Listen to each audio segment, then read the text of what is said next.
अस्सलाम वालेकुम, welcome back to my channel ES Academy. तो आज हम करने वाले हैं क्लास 9 की तीसरी पोएम की ट्रांसलेशन और कॉन्टेक्स्ट टू द रेफरेंस करेंगे। जैसा कि आप लोगों को पता है, कॉन्टेक्स्ट टू द रेफरेंस की क्लासेस स्टार्ट हो चुकी हैं। समरी मैंने ऑलरेडी पोएम्स की करवा दी है और आई रिक्वेस्ट कि आप लोग ये वीडियो पूरी देखने के बाद, रेफरेंस टू द कॉन्टेक्स्ट देखने के बाद, आप ज़रूर समरी की भी क्लास को देखिएगा। सेम पोएम की आपको और ज़्यादा अच्छे से क्लियर हो जाएगा और यही चीज़ आपको बोर्ड एग्जाम में भी हेल्प करेगी, क्योंकि मैंने अच्छे से एक्सप्लेन किया है, आपको इजी करके समझाया है। तो आप अगर ये दोनों वीडियो साथ देख लेंगे तो आपको इंशाल्लाह बोर्ड एग्जाम में एक्स्ट्रा एफर्ट की नीड नहीं होगी, ख़ास तौर पे पोएम पोर्शन से रिलेटेड।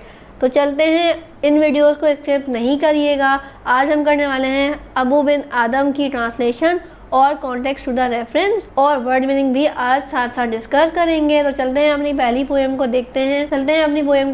ये पोएम जो है बेसिकली जेम्स हेनरी ले हर्ट ने लिखी थी। ठीक है, अब पोएम देखते हैं और मैं आपको यहाँ पे साथ साथ ट्रांसलेशन भी बताती जाऊंगी, उसको एक्सप्लेन करती जाऊंगी, मुश्किल वर्ड्स की मीनिंग भी यहाँ पे एक्सप्लेन करूंगी। अबू बिन आदम में his tribe increase awoke one night from a deep dream of peace and saw within the moonlight in his room, making it rich and like a lily in bloom, an angel writing in a book of gold।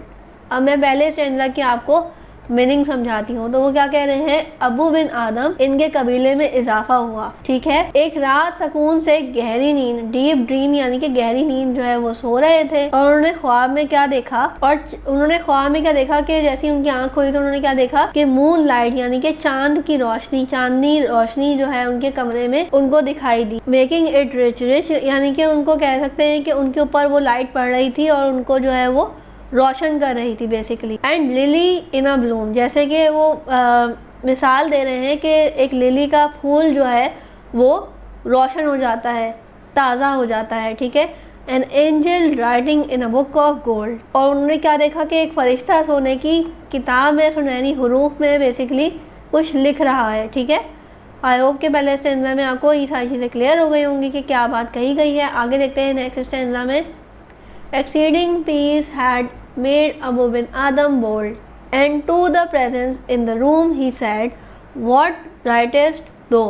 ये थोड़ी सी English पुरानी style में भी लिखी गई है, आप परेशान नहीं होइएगा, मैं आपको यहाँ पे समझाऊंगी।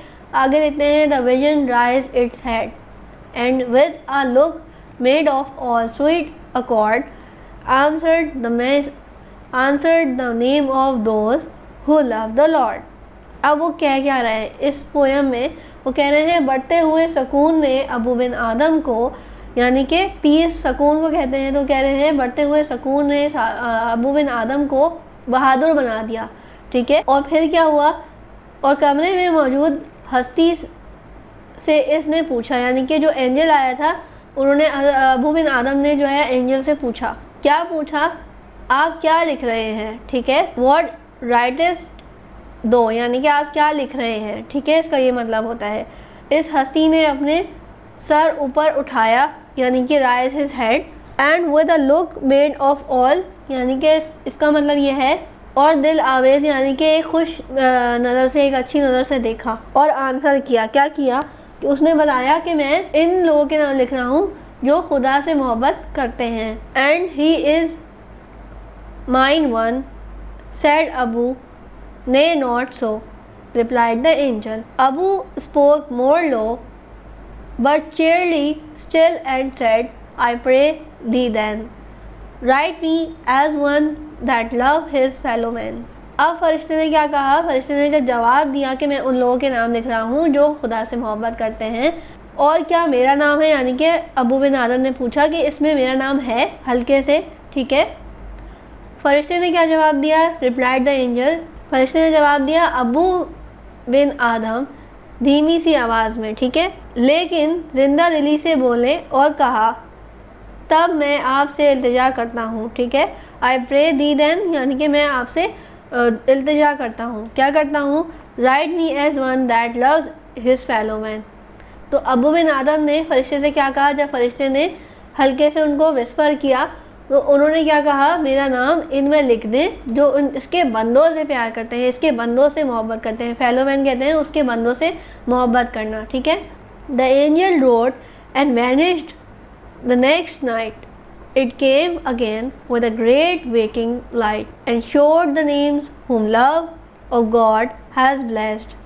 And lo, Abu bin Adam name led all the rest.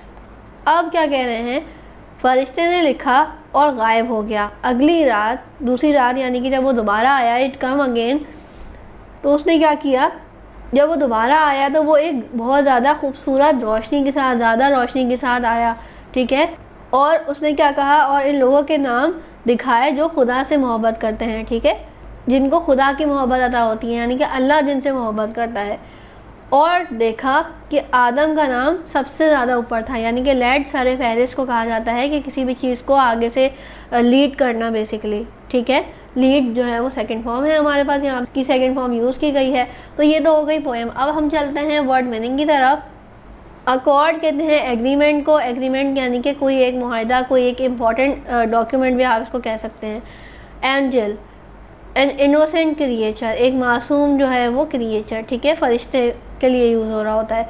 Bold कहते हैं कॉन्फिडेंट और ब्रेव, ठीक है। चेयरली, हैप्पीली, उसके बाद लिली कहते हैं एक फ्लावर को, एक खूबसूरत फूल को। प्रे कहते हैं रिक्वेस्ट करना, इल्तिजा करना। प्रेजेंस कहते हैं अटेंडेंस को, यानी कि उसकी मौजूदगी का ज़ाहिर होना, उसकी मौजूदगी फील करना। स्वीट कहते हैं चार्मिंग, यानी कि खूबसूरत चीज़, अच्छी चीज़ को। दी यानी कि पुरानी इंग्लिश में यूज़ होता था, अब नहीं होता, अब यूज़ होता है यू, ठीक है। वैनिश कहते हैं डिस्पेयर, नज़र ना आना या वहाँ से चले जाना। विजन कहते हैं, और वेकिंग कहते हैं डेजलिंग को, ठीक है, यानी कि थोड़ा सा उठा देना या इस तरह से थोड़ा सा नींद से उठ जाना या इस तरह से। सो आई होप कि आपको ये पोएम समझ आई होगी, इसकी मीनिंग समझ आई होंगी। मैंने एक एक वर्ड की, एक एक सेंटेंस की आपको मीनिंग यहाँ पे समझा दी हैं, क्योंकि ये नज़म ट्रांसलेट हुई हुई हैं, इंग्लिश से उर्दू में, कुछ उर्दू से इंग्लिश में, तो इसलिए ये सारी पोएम्स की जो मीनिंग्स हैं वो बिल्कुल आपको लिटरल समझ नहीं आएंगे, लेकिन मैंने फिर भी कोशिश की है कि मैं आपको इसकी तशरीह उर्दू में भी समझाऊं, ताकि आपको ये बात समझ आए कि शायद कह क्या रहा है, ठीक है। और इसको अच्छे से समझने के लिए आप समरी ज़रूर देखें, वो आपको बहुत ज़्यादा हेल्प करेंगी। तो please like my video, share my videos and subscribe my channel. Thank you.